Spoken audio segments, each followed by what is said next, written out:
The rain had finally stopped, but the cold it left behind was cruel and sharp, the kind that made every breath visible in the dim evening light. The city sidewalks, still slick and reflective, were crowded with last-minute shoppers, their arms full of brightly wrapped gifts, their minds on holiday dinners and warm homes. No one noticed the small figure huddled in the alcove of a closed bookstore, a boy of no more than 7 or 8, wearing a threadbare jacket that was too large for his thin frame. His name was Leo. He wasn't begging for money, he was searching for something far more specific, a kind face.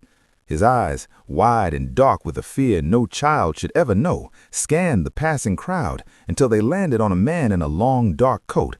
The man was about to walk past, his own thoughts heavy, when a tiny, desperate hand tugged at his sleeve. Leo looked up, his cheeks streaked with clean lines through the grime, his whole body shaken. "Mister, please," the child whispered, the words tearing from him on a sob. "You have to help. My mom, she needs help."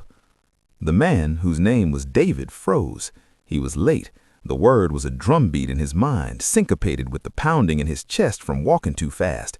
He was late for a meeting he didn't want to attend, a dinner with colleagues that felt meaningless.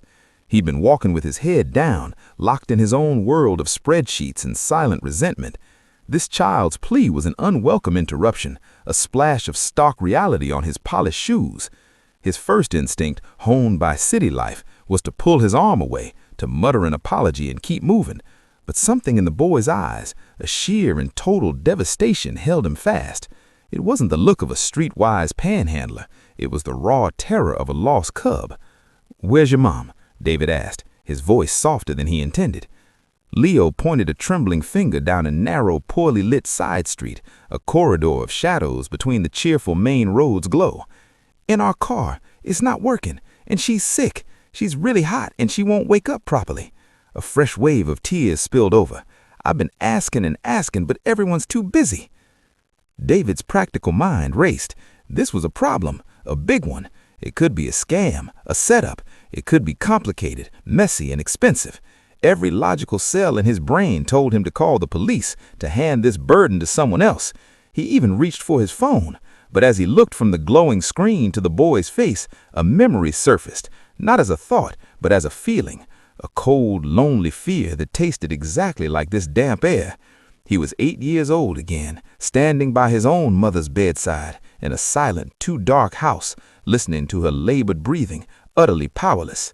He had made a promise then, clutching his mother's frail hand, a silent vow into the darkness. "I'll never let anyone feel this helpless if I can do something about it." A promise made by a frightened boy to the universe, long buried under years of ambition and self-interest. He let out a breath he didn't know he was holding. The drumbeat of late, late, late faded completely. "Okay," David said, his voice firm now with a newfound resolve. "Okay, Leo, take me to her." The side street was a different world. The festive sounds vanished, replaced by the drip of water from fire escapes and the distant wail of a siren. Halfway down the block, an old rusted sedan sat lifeless, one tire flat. In the driver's seat, a woman was slumped against the window, her skin pale and glistening with sweat even in the cold. Sarah, Leo's mother, was burning with fever, drifting in and out of consciousness. David gently opened the car door. "Ma'am? Sarah, can you hear me?" Her eyes flooded open, glassy and unfocused. "Leo," she murmured. "He's right here. He's okay," David said, his tone calm and reassuring, the tone he wished someone had used in that dark room decades ago. "But you need a doctor." He knew an ambulance would take too long in this part of the city on this night. His decision was instant. "We're taking my car. I'm just around the corner." He helped the shivering woman out, supporting most of her weight, while Leo gathered their few possessions from the back seat, a tattered backpack and a worn-out teddy bear. The boy clutched the bear tightly, his small hand finding and holding on to David's free fingers as they walked. That simple, trusting grip felt like an anchor. The drive to the hospital was a silent pact. Leo sat in the back, his small hand on his mother's shoulder. David focused on the road, his earlier anxieties now seeming trivial, erased by the urgent human need in his car. In the emergency room, under the sterile fluorescent lights, he became their advocate. He filled out forms with the information Leo haltingly provided, No fixed address, no insurance, just a story of a lost job and a string of bad luck. He spoke to nurses with a quiet authority that got Sarah seen faster.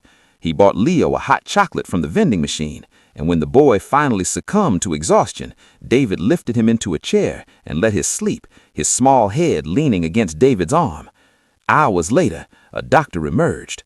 It was a severe bacterial infection, she explained. They had caught it just in time. With antibiotics and rest, Sarah would recover. She was stable, asleep, and would be for some time. David looked at Leo, asleep in the hard plastic chair, the teddy bear still clenched in his fist. The promise he'd remembered wasn't just a childhood relic, it was a debt, and tonight he had finally begun to repay it. He couldn't leave them here. He made more calls, not to his office, but to a friend who owned a small apartment complex. He paid for a month's rent in a clean, furnished studio, a place to heal. He arranged for a local charity to deliver groceries. He did not do this as a grand gesture, but as a series of quiet, necessary steps, the logical conclusion of the path he had chosen when he stopped on that sidewalk. The next morning, in the new apartment, with weak winter sun streaming through the window, Sarah woke up clear-eyed, though weak. Leo was curled beside her on the bed, finally at peace. David was in the small kitchen making toast. When he brought in a plate, Sarah looked at him, her eyes brimming with tears of a different kind. "Why?" she asked, her voice hoarse. "Why would you do all this for strangers?"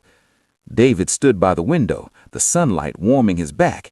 He thought of the lonely boy he once was, the promise made in the dark, and the countless times he had walked past need, too busy, too important, too shrouded in his own life to see it. He looked at Leo, now awake and smiling shyly over a piece of buttered toast. "A long time ago," David said softly, "someone I loved needed help, and I couldn't give it. I made a promise that if I ever could help, I would." He met Sarah's gaze. "Your son, he just helped me remember how to keep it." He didn't give them his number or make grand offers for the future. He had given them what they needed most in that moment: safety, care, and a chance. As he left, Leo ran to the door and wrapped his small arms around David's legs in a wordless hug. David knelt down and hugged him back, feeling a circle close. Walking back out into the daylight, the city seemed different to David, less harsh, more connected. The weight he had carried for years, a weight he hadn't even recognized, was gone. He hadn't just saved a mother and her child. He had, in a way, saved that scared little boy from his own past. He had finally kept his promise. And in doing so, he realized that the most profound miracles aren't loud or spectacular. They are quiet, born in a moment of choice, when a stranger's cry unlocks a forgotten vow in your own heart, and you finally decide to listen. Sometimes, an act of kindness isn't just about changing another story. It's about returning to your own and finding the piece of your heart you left behind, waiting to be remembered. Share this story if it reminded you of a promise you once made.